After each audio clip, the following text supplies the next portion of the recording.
What's up, everybody? Josh Tapp here again, and welcome back to the Lucky Titan. And today, I want to start this one off a little bit different because this is a guest I've been really looking forward to. And I want to preface this before I intro him with a question that I want all of you to ask yourselves. And this is, do you think it's possible to double your revenue and your happiness at the same time? And if you do think it's possible, how do you think that you can get there? And I want you to think about the first answer that comes to mind to that question as we dive into this interview today. So our guest today is David Wood, the one, the only. I mean, this guy has coached some of the Fortune 100 companies. He built the world's largest coaching company. I mean, this guy has such an amazing track record of helping people double their revenues, but also double their happiness and become highly successful people. And I've been so excited to delve into his content and see some of the other things that he has and to talk with him today, because this is going to be an interview that I think for a lot of you is going to help you break through that barrier of saying, how do I actually scale quickly and fight that fear of feeling like you're not going to be able to? So David, say what's up to everybody first off, and then we'll hop in. What's up, everybody? Thanks for having me on the show. And I want to Yeah, clarify something, Josh. I don't know if I'd say I've coached some of the Fortune 100 companies. I like to be accurate with please language. do. I think I've definitely consulted to Fortune 100 companies, and I have coached vice presidents at some of the really big ones. But coaching a company, I imagine that's like working with the CEO and the leadership team and like that. So I've consulted to the big companies and I've coached some leaders at their companies. I don't know that I'd say I've coached Fortune 100 companies, but I'd like to one day. Yeah, I'm sure you will. And I love that delineation, actually. I've never really thought of it that way. I have to change my verbiage on that with a couple interviews, because that's cool. Because I mean, you're not coaching the company, you're working on a more intimate level, and you consulted to some of these amazing, massive companies. I mean, most people, that's their dream, is to be able to work with these Right. Fortune 100 Yeah. companies. Yeah. Well, and I didn't start out with that as a goal. I just, I left college and I had a scholarship to go to college, and then I got a job and worked for a big consulting firm, and I had these clients. And it's later as I got into coaching, and I look back and you write your resume and you kind of like write history in a way. You're like, well, what is my story and what do I have? And it took me a while to realize, wait a minute, I've worked with some of the biggest companies in the business Right. in my former life. So it kind of surprises me. It wasn't the plan, but it's like looking back, oh yeah, don't forget that. You should Yeah. mention that when you do podcasts, David. You should tell people I've worked with some big names. So it's fun to remember that. But I think a lot of people, it's such a good point. I think a lot of people look at their past experience, and if it's not directly in line with what they're doing right now, they feel like it doesn't count. And Oh, I disagree with that. well, you've hit a hot button today. This is timely because um, I, I told you before we started recording, I just decided to get into acting, and seven Yeah. weeks ago I started telling people because I've been thinking about it for years, and I finally started saying, I think May 1 I'm going to move to LA and just Yeah. really dive into acting. And then one thing led to another, and now I find myself in a play. I'm in a production, and the director just said, "Send me your bios today." And I had a freeze moment. I'm like, um, the last play I did was when I was 5 years old. Right. So what am I going to do? And I asked someone in the cast to send me their bio, so she did. Oh, come on. Graduated from, with a BA in theater and arts, and then credits include, and she lists like 15 different productions and roles she's had. My credits include a play when I was 5 years old. That's my credit. So yeah, it's sometimes challenging, but I've got a lot of experience in helping my clients present themselves and looking for what's going to look good, what's going to sound good. And when you go back through your past and dig it up, you can find things. You can, like, once I had a friend who was a lecturer at Columbia University, and she said, "Do you want to come along and talk to my class? Be a guest, a guest expert." So now I'm like, wait a minute, that makes me a guest lecturer at Columbia University. Okay, great. Well, we'll add that. And then you get a little TV spot somewhere, or you got on a radio show, and it's like, oh, well, that looks good. We'll go and add that. So for the acting today, I just wrote it just before I got on this call, and I looked for what is relevant. And so I said, David brings years of experience in stand-up comedy, which I've done, professional entertaining as a singer and guitarist, motivational speaking, and improvisation. So I just looked for the related stuff, Right. and then said he's thrilled to make his acting debut here with Arts in the Open. Yeah. So yeah, listeners, you've got life experience. You've overcome challenges. Boom, that can go on your bio. And I'm sure you've probably read my bio. I listed some of the challenges I've overcome, and Right. then you list some of your successes. What? Wait, I did that, and oh, I did that, and that's relevant. And you start to build it. We're a bit too hard on ourselves, and I think we do sell ourselves short. I've got a T-shirt my friend Chris Doris from Mental Toughness sent me that said, "If your memory was better, you'd realize how amazing you are." Right. That's amazing. You know what's funny is people think that that goes away with accomplishment, right? That fear goes away with accomplishment. I've worked with people who have made billions of dollars, billions with a B, and they still struggle. When we try to start a podcast for them or do coaching of some sort, they're still sitting there going, but who am I to teach this? I'm like, you've made a multiple billion-dollar company. You have experience, and people still struggle with it.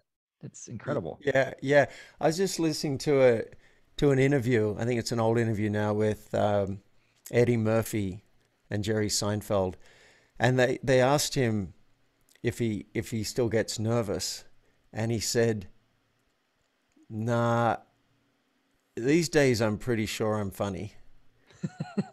And I thought that was funny coming from Eddie Murphy. Right. So, but I think eventually, for sure, like I've been coaching for so long, uh, I'm often not nervous Right. in coaching sessions. But I got a session later today. I'm not really sure if I'm adding value, and I don't know how long we might continue working together. So there's a part of me that's a bit nervous that maybe it's not going to be adding value and not being good enough. And here's the other thing. Let's suppose you get to a point where you're so confident that, it's easy for you. The next natural step will be to create something new in your life where you're no longer confident. Right. It's kind of how a lot of us are built. And if I have anything to say about it, I keep nudging people into those areas. So it wasn't a big stretch for me to become an actuary and really get a job in New York. A lot of that was handed to me. But since then, I quit, went back to Australia, decided to be a singer and guitarist, and I can't sing. Talk about imposter syndrome every single time getting up on that stage. Right. Even did national television singing and playing guitar, wearing a kilt, terrified. And then after a year and a half of that and realizing I'm really not good at this and I think I've scratched that itch and I should do something that's going to make money and and that I'm good at, I went into coaching.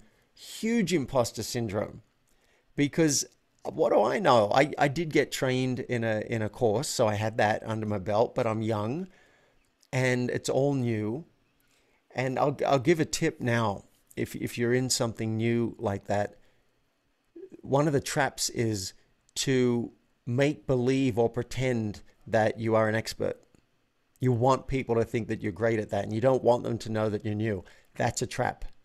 Be really careful about that. Way easier to just say, hey, I'm a student at this. I'm getting started. I'm a babe in the woods. And because of that, I'm going to give you a discount. And if you get amazing results, you're welcome to pay full rate. Same with being a musician, being an improviser. I would do theatrical improv, get up on stage in front of like a 200, 300 person audience and be terrified. And I realized I was so worried people would think that I suck. And it wasn't until I had a flash one day and realized, compared to these guys, I do suck. I'm not that good. I have moments. At moments, but I'm not as good as I want to be and I want to pretend to be. And that was so freeing to just realize I'm a student at this. I'm learning. I'm going to go out there and I'm going to suck. So there's a mindset tip. And then after the musical stuff and then the coaching, I'd start speaking on stage. Oh, so scary. And Right. if I could go back in time and do those initial speeches, I'd say, look, I don't have everything worked out. I'm a student of this stuff, but I've discovered a few things that I'd like to share with you. I think they're going to make a difference. Now that's integrity, that's Right. authenticity, and that's connection. And then, as we just started talking about with the acting, I decided 7 weeks ago I want to start acting, and I mentioned it, and a friend said, "Do you want to come to this audition with me?" And I'm thinking, no. Like that's one part of my brain's like, no, I Right. don't. I don't know how to act, and also I don't know how to audition. But then another part of my brain is, well, sounds like an opportunity. You know, you get it, you don't get it. You're still going to learn with the audition. Let's go and read some lines. And if the director likes it, we'll read some more. Right. So I went and did that, and then they offered me the lead, which really shocked me and thrilled me. So I think one lesson from this is even though big part of your brain is going to doubt, that's fine. You don't have to change that. I would welcome it. Like, yeah, I am new. I am, and maybe I'm not the right person for this gig. Maybe, but another part of your brain needs to say, but maybe. Maybe they just like the look of me. Or maybe I make a choice and the director goes, "Oh, no one made that choice. That's interesting. Let's see how that works." And then you go and do 100 of those. Like let's say you're starting a coaching business because I've done that, so that's something I know. Once you've asked 100 people to be a client, you'll be better at it. Yeah. And then once you've coached 100 people, you'll be better at it. And it gets easier. But Jack Canfield talks about the law of large numbers, and I'm a huge believer in that. I'm happy. I'm doing like 12 auditions a week, and I'm happy to keep doing it because I know someone at some point is going to go, he's got the right look, he's got the right vibe. Let's try it out. I've got an audition in an hour, and we're doing a Zoom call, reading a script. It's going to be reasonable. I don't think it's going to be amazing. It's going to be reasonable. And they might be like, yeah, let's do it. And if they don't, I'm going to have a good time. And you know what? I forgot to have a good time. So now I'm reminding myself I'm going to have a good time meeting the director and saying the lines and then bless them with whatever their choice is. Yeah.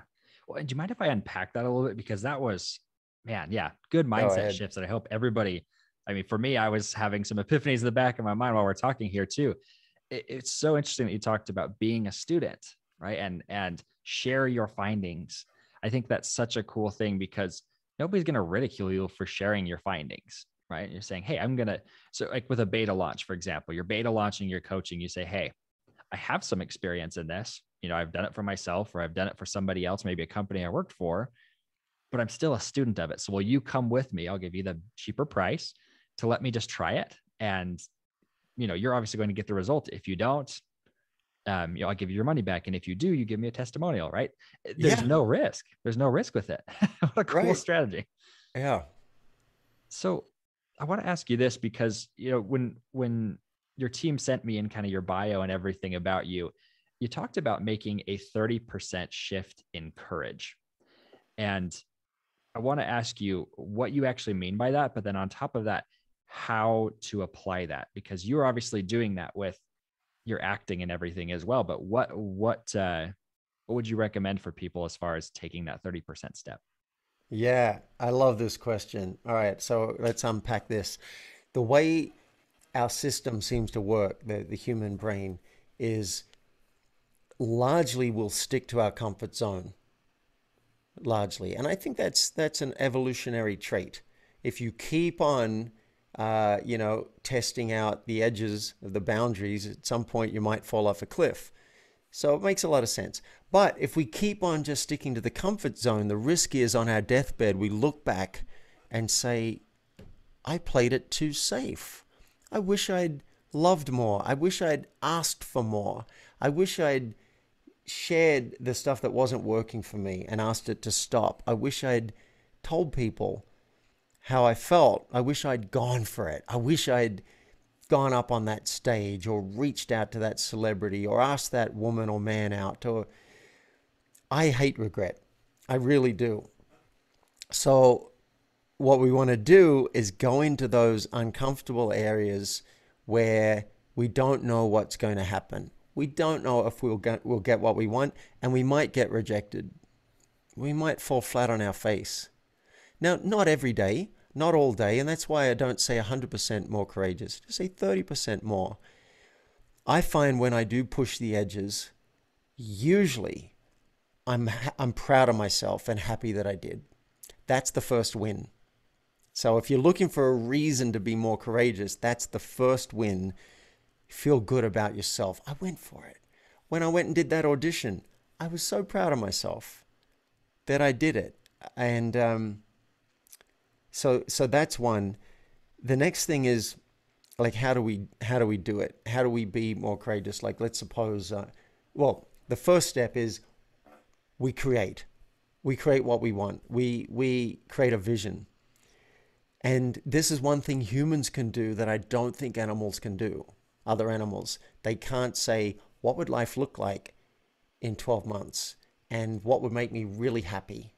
We can do that. Let's not waste that ability. So his first exercise for listeners, if you want an exercise, get a piece of paper, write 1, 2, 3 at the top. Those are your 3 business goals in 12 months. And then 1, 2, 3 for personal.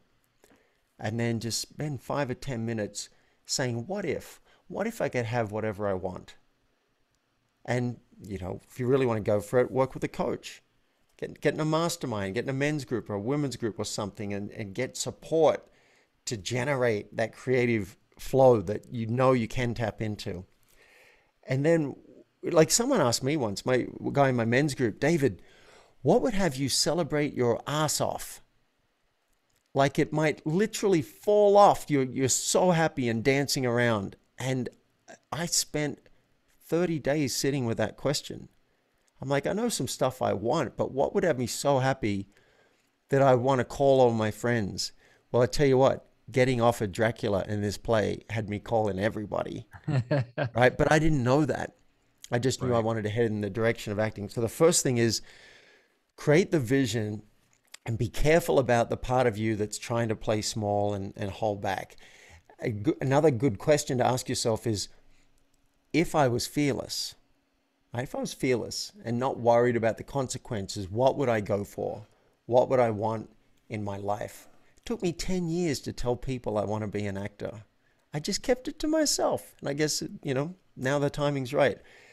The next thing, once you've got that, you might be like, oh, that's scary. I don't know how to create that business. I don't know how to access that celebrity. I don't know how to get 100 people as clients. So it does start scary, and that's why support can be useful, even for high performers. Because high performers still have limitations, still have like, well, I can perform with this range and I can do this, but it's when someone else says, what about this? What if you doubled that goal? It's like, whoa, what? So firstly, we create. Secondly, how do we get there? Well, when I decided I wanted to get into acting, initially it was just going to be, I'll wait a year and then I'll move to LA and then I'll start. That was the plan. It was pretty easy. But then as I started speaking it, things started happening, and you can break down goals into manageable steps. Here's a really good question. Let's suppose you got a huge, hairy goal. What's one action you'd be willing to take in that direction? So, for example, I wanted to reach out to Alan Alda for years. He's an idol of mine. I'd love to meet him. And it's always felt a little out of integrity for me that I hadn't done anything about it. I even asked Steve Sims on the interview, how would I approach Alan Alda? And Steve said, well, so there's a step, right? There's a step. I asked an expert, How would you get in touch with a celebrity? And he said, find out what he cares about. So it took me another 6 to 12 months. But one day I said, let's take one action. What's one action in that direction that I would do? I could listen to an interview with Alan Alda and find out something he cares about. Okay, I could do that. As I did that and did my research, I discovered he's passionate about communication. And so am I. I'm writing a book on communication, gone into prisons teaching communication. So I found a way to get on a Zoom call with him with my research. And in that, I told him, you seem to be doing a lot of work in communication. I'm teaching communication in prisons. Any chance I could get you on the podcast? Like, what would that take to get you on the podcast? And he said, well, reach out to my producer and we'll see what we can do. But it was like, you can take baby steps. I've had clients all the time say, I don't know what the first step is. Now, often when we brainstorm, we'll come up with a bunch. But I say, well, if you don't know what the first step is, then what do you need to do? Usually it's a research step. So with acting, I realized I don't even know the landscape. I don't know the lingo. I don't know what my goals should be. It was just a big blur. So I went and I called a friend and said, hey, you moved to LA 15 years ago to pursue acting. Do you have any advice? He said, you should connect with this training company. Went and looked up the training company. They've got a Zoom call every 2 weeks where they talk about a career in acting. Okay, great. So I went and subscribed to that, found a podcast, started listening to two actors talking about how to make it, got a book, read a book, found an acting class, audited the acting class. So, and every step you take up the ladder gives you a different perspective. So now you see more. So, I got in there and I'm like, oh, now I think I want to learn the My Center technique. And I do want to do a couple of plays. And do I need an agent? No. Get good at the craft, okay? Like, I'm learning the strategy. Just get good at your craft. Be good at your craft for 1 to 5 years in one location. That's advice I got. And I'm like, okay, now I know what to do. I don't have to hunt for an agent. So the baby steps to get yourself moving, and then there's also a momentum which happens. As you see, when someone said, you want to come to this audition, that led to getting a coach, learning a German accent, memorizing lines, learning about Dracula. Now I'm in touch with the playwright because I'm asking for permission to record it for my show reel. All of these things are snowballing. Now I've got a friend in LA who I didn't even realize had been a working actor for 30 years is going to fly to Colorado and watch me in this performance, which blows my mind. You see, there's a momentum, and then who knows what comes out of that. And then I'm like, wait a minute. And I swear this is true. I forgot that I know an Oscar-winning producer who lives in LA. I'm like, wait a minute. I know that guy. Maybe we could hang out when I moved to LA. But my brain didn't show me that early on. It's just as you start going up the steps, more becomes apparent and you see more. Sometimes the hardest step is that creating the vision and then getting started in that direction. Once you do, sometimes the rest takes care of itself. Well, and I love that because, I mean, really for me, at least, what makes that happen for me isn't just, trying to take those steps myself, but like you mentioned, hire a coach or get into a mastermind of some sort where you're paying for accountability, because you have to show up, you have to make it worth the time. And it's so fun with somebody like you, who's such an amazing coach, to be able to come to you and say, help me overcome this courage barrier, right? Help me take those next steps. Like, it's huge. Yeah, I like that you mentioned accountability. That's sometimes why people hire coaches. Sometimes, I mean, there's lots of things that come from coaching. Sometimes it's brainstorming. Sometimes it's a paradigm shift. Sometimes it's a limiting belief that we didn't know. There's so much. But I had one client paid me, I think it was $25,000 up front. And she said, look, I'm a high performer. I got my own radio show. I'm doing really well. I just know that with you, I'm going to do the stuff I need to do. And without you, I just tend not to do it. Right. And so 20, 25 grand to make sure that I do the stuff I know I can do is a no-brainer. So yeah, the accountability, I just hearing you say that I realized something that I've wanted for 10 years is to be a songwriter. And I put almost no time into it. I have a block, and all it's going to take is a structure. Could be a group that meets once a week and someone's saying, all right, what are the commitments? What are we going to do? Okay, I'm going to have a draft of this to my buddy or whatever it is, some kind of structure. Just give us a little helping hand to get moving in the direction we want to go. Yeah. And I found this too, David. I mean, and I love that you're doing that with, like you said, it's a framework. Um, I know for me, if I don't pay, I don't do it. And I don't Mm-hmm. take advantage of it, because I have people all the time, especially being a podcaster, where we hit it off and they're like, hey, I'll just give you my coaching for free. And those are the ones I never attend. I just forget about them.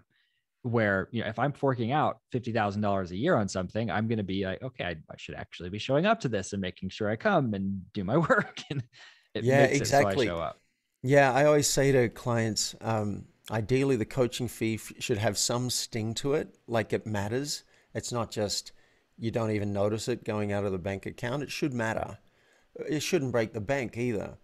Right. But it's almost like if you are watching a poker game but you got no money on the table, it's not really that interesting. But when you have something at stake, you got skin in the game, everything changes.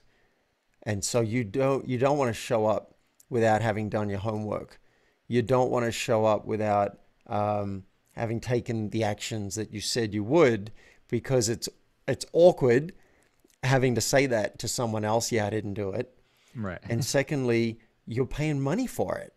So it's out of integrity to pay the money and not do it. So I think it's deliberately set up to create that tension.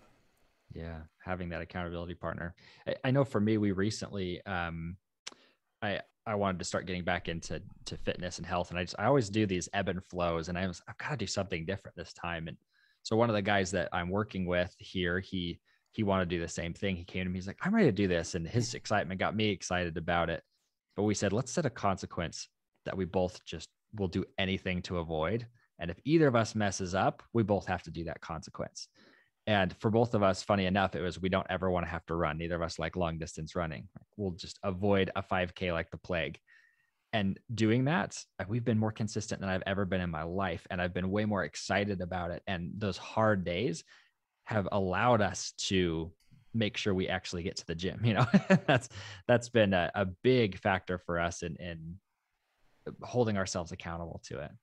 Yeah. And like this conversation we're having, this space we're in has got my brain creating.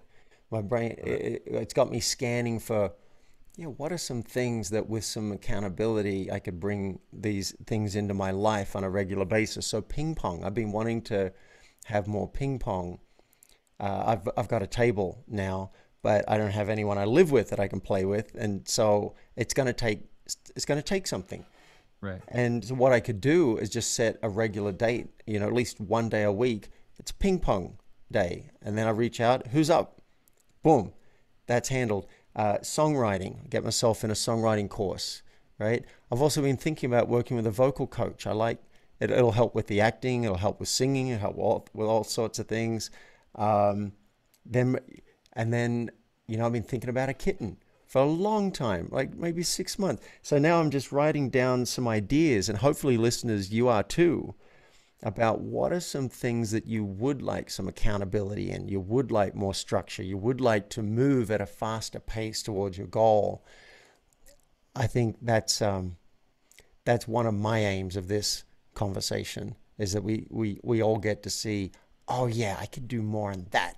That would be awesome. My life will be better if I put more deliberate attention on that. Yeah, I love that. And I wish we could continue this conversation all day. We'll have to have you back on at some point, David. Um, Yes. I want to let everybody know that you can hire David. He won't ever blatantly promote himself, so I'm going to do it for him. But make sure you go check out his website. It's focus.ceo. But he also has this amazing free gift. I went and checked it out. This is really going to kind of kickstart you towards this and help you know, where do I start in getting courageous and taking those first steps. And the URL for that, you're going to have to remind me of that one, David. Yeah.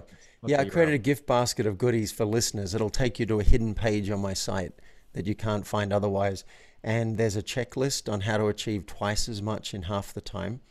It's all Love it. about focus, and a little video on how to implement it. And there's a link to my upcoming book, The Mouse in the Room. And we've already got the mini book ready. So you can contribute a little bit of money towards the production costs, and we'll give you the mini book right now. It's all about connection, confidence, and leadership. It's a book about transparency, really, and how to make that. Well, I'll stop there. Transparency, and then there's a link for coaching too, if you want to get on a call with me, and we'll see if we're a fit. Because I'm not a fit for every person, and not every person is a fit for me. So I like to do a call first and see if it's got legs. And you can do all of those things, plus listen to my podcast, Extraordinary Focus, at myfocusgift.com. Myfocusgift.com will take you straight to that hidden page on my site. I love that. So make sure you also go leave him a rating and review. I'm actually going to go listen to his shows right after this. So make sure you go check those out. We'll link everything in the description as well. And David, just to kind of wrap this up with a little bow, can you give us one final parting piece of guidance for our audience? Piece of guidance. You're doing it right. You're already doing it right. You got yourself this far. All of our problems and judgments are just things that the mind comes up with to keep us busy. We can do it better, which is awesome. How cool that there's always a better way to do things, but you're already doing well in what you're doing, and don't be too hard on yourself. And I'm listening as I'm saying this. This is advice from me too. Yeah, and you'll echo it back to yourself, David, especially as you're trying this new acting and getting into that. I mean, it's fun for me to see that you're applying what you teach. So I love that advice, and thank you for sharing that with us. Sure. Actually, do you want to see a picture? I can show you a picture right now Let's do it. of, I'm going to of, make of sure you have Dracula. sharing I, permissions. I haven't posted this online because I don't want anyone coming to the show to see this. But since most listeners aren't going to come to the show in Colorado, I think it'll be totally fine. So this is the first podcast I've shown this picture on. Love it. Oops. Yes. There we go. There's a candid snap the director took during rehearsal in the woods That's so awesome. of Dracula. So make sure if you're in Colorado, go check that out, even though he doesn't want you to. Yeah, Love it. there's a color one. It was So fun. fun. I love it. Everybody, make sure you go check out David's stuff. Go to focus.ceo or over to, remind me of the URL one more time. My Focus Gift. My Focus Gift. Myfocusgift.com. Make sure you go check that out. And if you liked this episode, please leave us a rating and review. That helps us get to the top of the charts as always. And I appreciate every single one of you for listening to this. And I appreciate you, David, for coming on today. My pleasure. Thanks, Josh.